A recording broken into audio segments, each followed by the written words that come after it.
Yes mate, how's it going? And welcome back to another transfer news update. So recently I've been falling a little bit behind with all the transfer gossip, transfer news for Manchester City, so I thought I'd do a little bit of a roundup series of goalkeepers and defenders, midfielders and attackers. So today we're going to be going ahead with the goalkeepers and defenders. Before we do that, if you are new to the channel, make sure to hit that big red subscribe button and turn on post notifications. Guess what? They're free, so you might as well just go ahead and do that. And drop the video a big old like if you want to see more videos like this. And just support the channel as well so other City fans can go ahead and see it. So today we got a lot of players to go through, like 15, 16 players. So we're just going to get straight into it with goalkeepers and starting off with Claudio Bravo. Now he was linked with Leeds United. They made an inquiry for him actually before they returned to the Premier League, having to want with Marco Bielsa wanting to make a few additions to the squad. And our contract Manchester City goalkeeper has apparently distanced himself from the move to Elland Road, so looks like that may not happen. And reports earlier in the summer suggested that Leeds shown interest in the Chilean ahead of their return to the Premier League next season, as I did just mention. However, recently, according to Sport Witness, Real Betis are optimistic, probably a bit of an overstatement about signing someone like Bravo, about signing him. And negotiations are apparently well underway with his agent, whoever his agent is. But there are a number of issues that need to be resolved before making a done deal. Now, what those issues are, do not know, don't know too much about it. But for them to go ahead and just sign someone like him, it will bring a good bit of experience. But honestly, to be honest, I'd rather just see the back of Claudio Bravo. He's been alright, but in the Premier League, he's just been very meh at best. Moving on next to Muric to Blackburn Rovers. Now last season he was on loan at Nottingham Forest, having made just 4 appearances, conceding 4 goals and having 1 clean sheet. And despite the fact of all this, winning the Premier League, FA Cup and the League Cup, there was times where he wasn't even included on the bench, let alone in the starting 11. And he wasn't even included in their FA Cup match with Chelsea in January, surprisingly. But Blackburn Rovers are also interested in not just Muric, but also Leicester City's Daniel Irvson, but could opt for Muric if the Foxes man goes elsewhere or a deal proves too hard to strike. Now Muric, who is 20 years old, is expected to make a loan again, be loaned out again by Manchester City and get some first-time experience under his belt. Something which is very much deserved for our own Muric, because let's be honest, even with Ederson, and even if he is the backup to Ederson, he's not going to get that much of a look in the Premiership. Maybe in league games, but not really in the Premiership. Moving on next to Scott Carson. Man City wants him back on another loan, and he is open to that. That is according to the Athletic. Why that is, why we want to bring him back, not 100% sure. Didn't really look into too much of that. Like I said, we've just got a lot to get through, so I'm just going to move on next to Zack Steffen. I think it was the Mirror that said he is to become Man City's backup. The Guardian claim he is unlikely to ever play for Manchester City, but Man City will give Zack Steffen the chance to prove his worth of challenging Ederson as the club's number 2 next season. Just being a backup, that's one way of putting it. So the role is currently occupied by Claudio Bravo, as we do know that, whose contract is up at the end of the season, and he's not particularly too interested in renewing his contract. And Manchester City Evening News have reported that Zack Steffen will be allowed the opportunity to step into his shoes, be able to play in second place to Ederson going forward. The 24-year-old is currently on loan at Dusseldorf, Fortuna Dusseldorf in Germany, and he has been a very impressive performer for the side this season. When you look at the statistics though, it doesn't really seem that too impressive. 17 appearances, 36 goals conceded, and only 2 clean sheets. That's as many goals conceded as what Man City have had in the Premier League, but in 17 appearances, I mean, that's just a lot. And say he's had an impressive season. They're in the relegation zone. Like, come on, mate, come on. I mean, I'd have him as a backup over Claudio Bravo. To be fair, I'd have a snowman as a backup over Claudio Bravo, let's put it that way. But Zack Steffen, stats aren't that too impressive, but who knows? Under Guardiola, if he does take him back and have a bit of faith in him, he could just improve.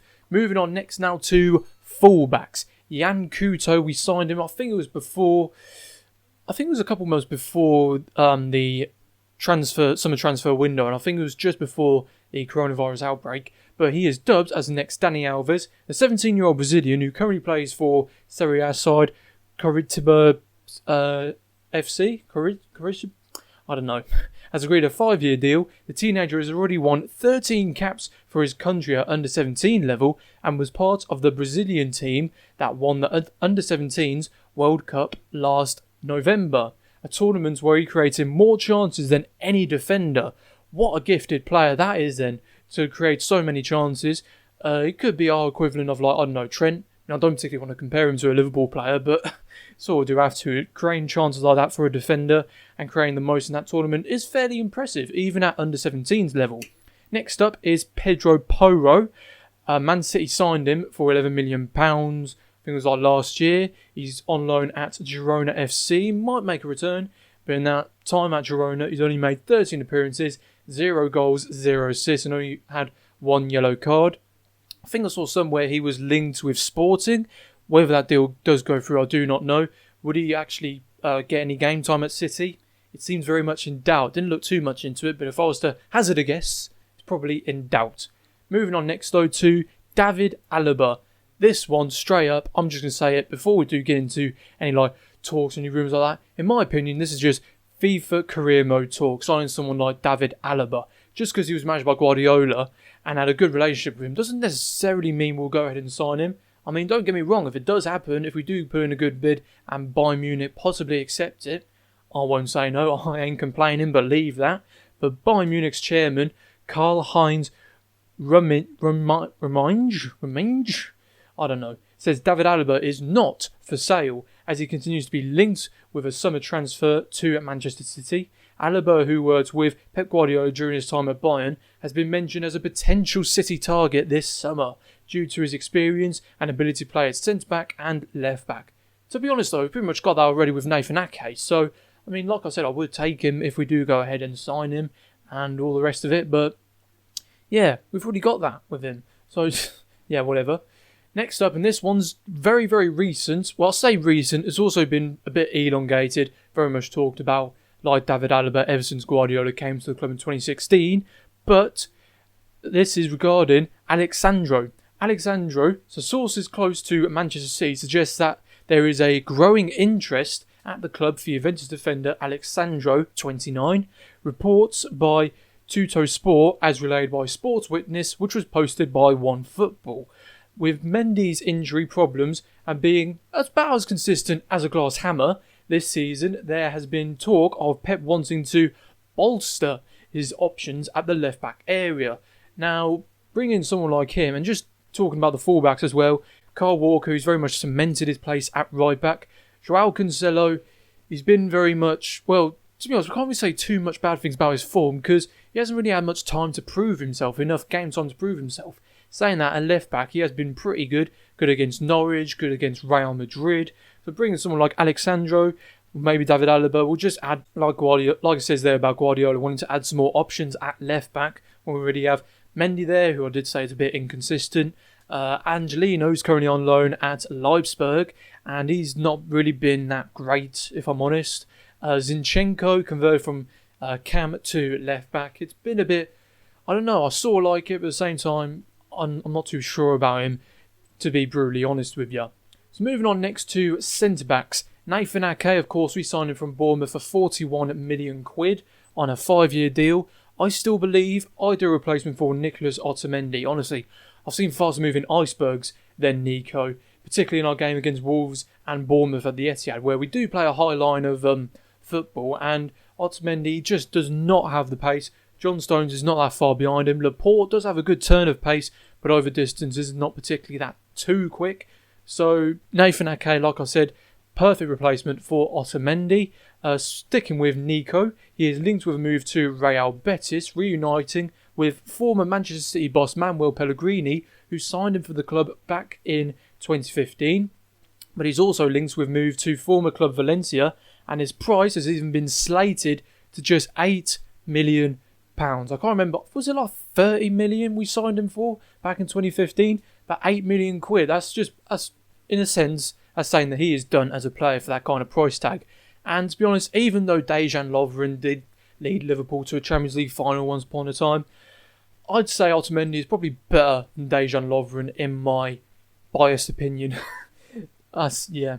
So I feel as though £8 million pushed out to like 15 maybe at highest. But still, like I said, ideal replacement, Nathan Ake over him. Moving on next to John Stones, his teammate. He has been linked with Chelsea. The Mirror and pundits on Sky Sports have said that Chelsea should go ahead and sign him. And there is apparently an asking price of just £20 million. Now, I don't get that. I mean, yes, he has been very much, I'll say almost a flop. Not quite as bad as Mangala, but £50 million, we're not going to make anywhere near that. But 20 million, I mean, he's only like, 25, 26? He's an English international. Also, we're pretty much saying that with Otamendi as well, that he's basically finished as a player. In my opinion, no, I would not say that John Stones has finished as a player. I've mentioned it before that I would like him to stay at the club, bring up his confidence, to try and just get more game time, not play him alongside Otamendi, play him alongside maybe Laporte. He could learn a lot from Laporte working alongside him. Maybe Fernandinho. That's a bit sort of not too sure about that one, if I am brutally honest. Moving on next to Eric Garcia. He was linked heavily with a move to Barcelona. The report was saying that he's getting closer over the past, I think it was like a month or 2 months now. I can't remember how long it was. Of course, we did sign him from Barcelona in our youth team. However, we've offered him a contract and he's point blank refusing to sign. So who knows? Maybe with all the speculation, it's made him think, do you know what? I'm under a really good management of Guardiola, but Barcelona called me back. Maybe I could go ahead and just sign for them and just try and relive my dream of playing for my boyhood club. Which, I mean, you could sort of like not blame him for that, but at the same time, with how good he has been, I mean, the statistics in like 12, I think it's like 13 games that like 12 clean sheets. That's pretty impressive for just a 19-year-old playing alongside Laporte. I mean, if we were to sell him, I'd be happy with 30 million, considering his age and his ability and his huge potential, possibly dubbed as the next Puyol. But Barcelona are unlikely to pay in excess of 15 million euros, half what I'd be happy with for a player who is out of contract next season. But Man City do value him at double that. And like I said, I would be happy with double that price tag. Just gotta wait and see with him as to what will actually happen. Moving on next to his youth team teammate, in a way, sort of, probably, Taylor Harwood-Bellis. The 18-year-old has been mentioned as a potential backup option for Leeds United should they fail to sign Ben White. That's according to The Athletic. Harwood-Bellis, we did play him in a League Cup game, and to be honest, I feel as though he is a very good, fairly decent player.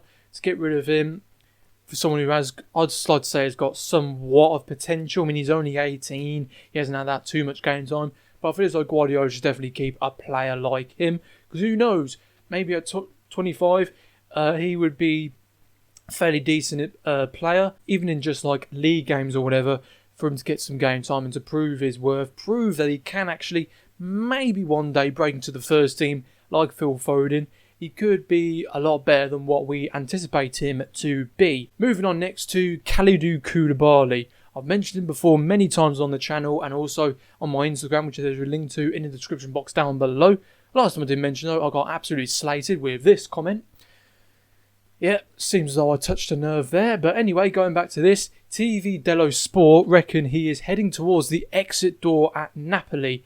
Aurelio De Laurentiis, if that's pronounced his name, the current chairman of Napoli, and he's even a film producer, does not intend to make discounts for Koulibaly, who still believes he is worth 90 million euros, which seems like a bit of a hefty fee considering people have been saying he's not really been that great this season. And even after Napoli's game against Barcelona in the Champions League, Micah Richards has made his force known about Koulibaly, saying that his price tag is £20 million less. I don't know if he means he values him at £20 million or is £20 million less than the asking price of what Napoli value him at. And everyone talks about his composure on the ball, but Micah Richards sees similarities to Eliakim Mangala. That was reported on CBS Sports via Manchester Evening News, and I sort of get what he means with comparing him to Mangala. Whoops, just not my microphone out of the way. Because Mangala, he did have that incredible season for Porto, brought him over to Manchester. he wasn't really that great, and he left for free. He left for nothing. We spent like 40 million, 45 million pounds, and we lost every single penny on that. So Koulibaly, on his day, he is one of, if not the greatest player in the Champions League, in Europe. Well, but behind Virgil van Dijk, annoyingly, as frustrating as to say. But I feel as though, should we take the risk? Is it worth taking the risk? Yesterday we did make a 63 million pounds, million euros plus bonuses for Koulibaly. However, Napoli still demand 70 million euros, which isn't that far off what we bidded for him. But again, just like Eric Garcia, just got to wait and see as to what will happen with that. And finally now, Diego Carlos, as I do catch my breath there, the 27-year-old who Sevilla signed from FC Nantes in League One last year for just 13.5 million euros, who has scored 2 goals and kept 16 clean sheets in 35 games in La Liga this season, has a release clause of £68 million or 75 million euros. But it appears Sevilla are prepared to sell the star defender for a fee lower of around £54 million, which is sort of what like transfer market, which I do a lot of research on this transfer market, do dub him at sort of around that price. I think it was like 45, so £54 million. It's alright, I suppose to say it's alright. Sevilla did knock out Wolverhampton Wanderers last season in the Europa League. Very close game that was. I did watch it and it was very close, very entertaining to watch. But he's been linked with not just Man City, but also Liverpool. Seems to be a little bit of a tug of war going on there. With Lovren's exit leaves Jurgen Klopp with Virgil van Dijk, Joe Gomez and Joel Matip, who was plagued with injuries last season, as his only centre-half options. The Reds are believed to be interested in signing the Brazilian centre-half as a replacement for Lovren, who joins Zenit St. Petersburg for £10.9 million on Monday. He played 1 game and won 1 trophy. That's just mad. That is just crazy. But meanwhile, City boss Pep Guardiola looks set to strengthen his backline this summer, as the club had a £41 million bid for Nathan Ake accepted by Bournemouth on Thursday, and of course that is a completed done deal. Diego Carlos, I feel as though he would be very much strengthen that backline, something we do desperately need. I mean, looks like with Eric Garcia going, Otamendi and John Stones' futures at the club very much in doubt. It looks as though that we do need to sign 1 more defender, maybe even 2 more defenders. Who knows? Just gotta go ahead and wait and see on that. So that's all the transfer gossip for the goalkeepers and defenders. 15 likes and I will do a midfielders. That's where I'm going to leave it. Hopefully you guys have enjoyed. Make sure, like I said, to hit that subscribe button. Thanks for watching. Make sure to drop a like as well. But until next time, I'll see you lot in a bizzle.